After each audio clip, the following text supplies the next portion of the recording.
maka apabila disuruhnya seorang muslim memperbuat barang yang ditegah oleh Allah, maka tidak boleh taat dan tidak boleh dengar perintahnya. Maknanya kita wajib taat kepada pemimpin selama mana pemimpin tidak suruh kita melaksanakan perbuatan maksiat. Itu. Tapi kalau selagi tak suruh maksiat, wajib taat. Itu pun mutlak juga. Tidak mutlak. Dalilnya firman Allah, sabda Nabi sallallahu alaihi wasallam, an Ibnu Umar qala Rasulullah sallallahu alaihi wasallam, as-sam'u wa ta'atu 'ala al-mar'i al-muslim bima ahabba wa kariha ma lam yu'mar bi ma'siyah.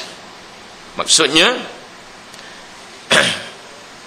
mendengar akan suruh dan tegah raja dan pemerintah yang di bawahnya itu, dan menurut apa yang diperintahnya itu wajib atas tiap-tiap seorang yang Islam, sama ada disuruhnya itu barang yang disukai hati atau dibencinya, dan wajib itu selama tidak disuruhnya dengan maksiat. Maknanya wajib taat kepada pemimpin selama mana ia tidak suruh buat maksiat. Kalau suruh buat maksiat, tidak wajib ditaati arahan itu. Kita tak tahulah kita sekarang ni telah pun diisytiharkan oleh pemimpin kita nak memberi percuma kondom itu dan injection itu. Tak tahu itu sama ada ini bercanggah tidak atau tidak. Ikut hukumnya tetaplah bercanggah. Pasal seolah-olah kita mengalakkan mereka itu buat maksiat. Jadi akan disoal daripada mahsyar, wang yang telah digunakan untuk tujuan membantu mereka-mereka yang buat maksiat akan disoal kepada pemimpin, dan semua rakyat akan disoal daripada mahsyar mengapa membiarkan perbuatan maksiat itu dengan secara terbuka. Habis. Fa in amara fa in umira bi maksiatin fala sam'a alaihi wala ta'ah. Maka jika suruhnya atau diajaknya berbuat sesuatu yang dimurkai oleh Allah, maka tidak harus dengar atasnya dan tidak harus menurutnya. Seperti disuruhnya atau diajaknya berjudi, main bangsawan, disuruhnya merampas dan ambil harta orang dengan bukan jalan yang disuruh oleh Allah dan sebagainya, maka tidak wajib didengarkan dan tidak wajib ditaati. Maknanya kalau suruhnya mencuri, suruhnya berjudi, suruhnya kita buat maksiat, maka arahan tidak wajib ditaati.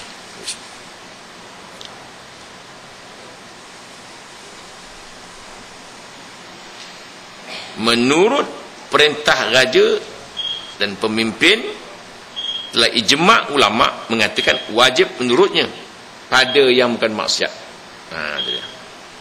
Dan ijma' seluruh ulama atas haram menurutnya pada maksiat. Arahan-arahan yang haram tidak wajib ditaati.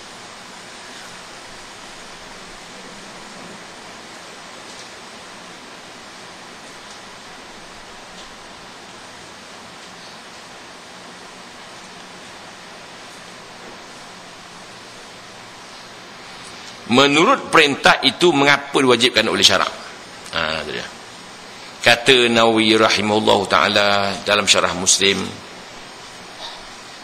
beberapa banyak hadis yang memecutkan atas orang-orang Islam itu.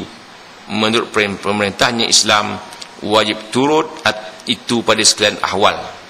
Mengapa? Sebab pun wajib itu supaya menjadi satu kalimah sekalian orang Islam, kerana sungguhnya berselisihan dan berlawanan itu membawa kepada binasa hal ehwal orang-orang Islam pada agamanya dan negerinya. Maknanya dia perintahkan mengapa kita wajib dengar untuk menjaga keselamatan dan keamanan dan keharmonian dalam sebuah negara. Kalau rakyat tak ikut perintah, huru-hara negara. Oleh itu wajib ikut apa yang perintah selama mana tidak bercanggah dengan hukum Allah Subhanahu wa taala.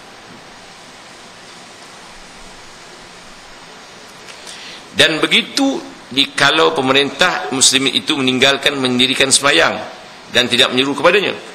Dan demikian juga di sejumhur mereka itu, jadi tersimpul jadi pemerintah muslimin itu orang-orang bid'ah.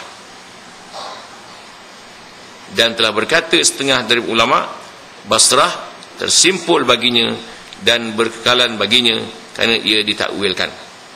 Jadi maksudnya, kalau pemerintah tidak menyuruh sembahyang dan dia juga tidak mendirikan sembahyang, itu dia, maka ulama-ulama berkata mereka ini masih lagi boleh jadi pemimpin. Tapi kalau melarang sembahyang, itu bahaya. Maknanya kalau dia tak sembahyang, masih boleh pakai lagi. Pasal kita di segi undang-undangnya dalam Islam tidak boleh memerangi pemimpin. Tak boleh. Walaupun pemimpin itu maksiat, tapi syaratnya dia masih membenarkan rakyatnya sembahyang.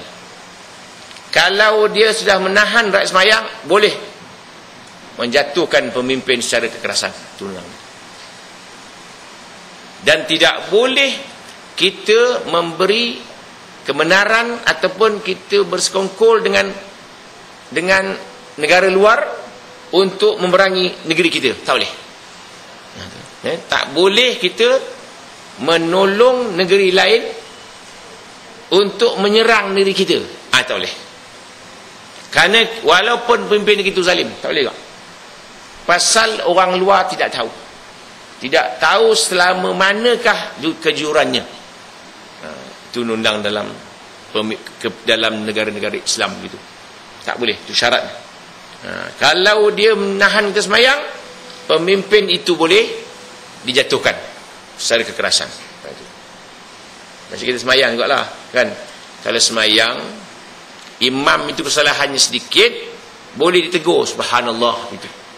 Kata dia salah rakaat, naik 5 pula main syak, subhanallah, boleh tegur.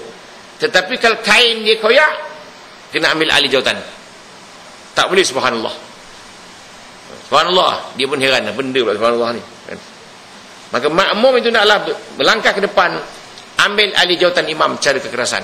Dulu imam mesti faham, dia mesti tengok sebelah ni, dia pun cabut. Tak boleh dia kata terdarah sebelah ni. Tak boleh. Itu undang dia. Itu belajar negara ni kepada sembahyang, itu undang dia.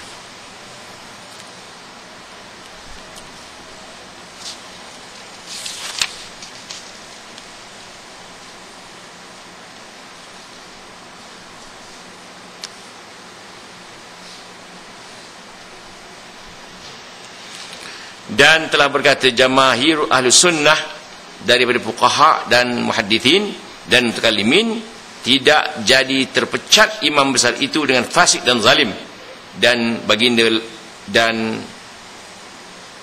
tidak boleh dipecat akan dia, dan tidak harus melawannya dengan sebab demikian itu. Bahkan wajib memberi nasihat dan menakutkannya, kerana ada beberapa hadis yang datang menerangkan yang itu. Betul.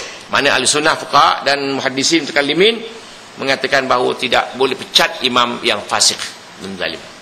Boleh. Jadi kalau kita dalam negara demokrasi, dia ada jalan lah untuk memecat mereka itu. Dan habis bab pemimpin, termasuk dalam bab belaga ayam. Sama akan datang, wallahu a'lam.